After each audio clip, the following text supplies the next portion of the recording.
নিজের প্যাশনটাকে প্রফেশন করে পাওয়াটা কিন্তু অনেকটা ভাগ্যের ব্যাপার। আর যখন তোমার নিজের প্যাশনটাই প্রফেশন হয়ে দাঁড়ায়, তখন কিন্তু সেই প্রফেশনের আর্নিং অ্যামাউন্টটা জাস্ট বিকজ অফ তোমাকে আর্ন করতে হবে, তোমার উপর কিছু রেসপন্সিবিলিটিস রয়েছে তার জন্য তুমি করছো, এটার মধ্যে একদমই সীমাবদ্ধ থাকে না। সেটা অনেক বেশি তোমার স্যাটিসফ্যাকশন লেভেল মিট করে। তো আজকে একটা ট্যাটু মেশিন তোমাদের সাথে শেয়ার করছি। যেহেতু আমার হাজব্যান্ড একজন ট্যাটু আর্টিস্ট, তাই এটা শেয়ার করছি। ওর অনেক দিন ধরে ড্রিম ছিল ও এই প্রোডাক্টটা কিনবে, তো আজকে সেটাও কিনতে পেরেছে।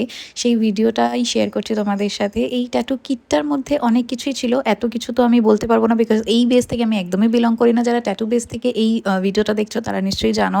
প্রোডাক্টটা আমি ওর থেকে যতটা শুনেছি খুবই স্মুথ, এবং যারা ট্যাটু করছে তাদের কম পেইন ফিল হয়। তোমাদের যদি ট্যাটু রিলেটেড আরও কোনো কোয়ারিজ থাকে তোমরা অবশ্যই কমেন্টস করো, আমি চেষ্টা করব আমার হাজব্যান্ডের হেল্প নিয়ে সেই আনসারগুলো করার। এবং তোমরা যদি ট্যাটু করাতে ইচ্ছুক হও তো আমি লোকেশন অ্যান্ড ইনস্টা আইডি সব কিছু মেনশন করে দেবো, প্লিজ চেক আউট করে নিও।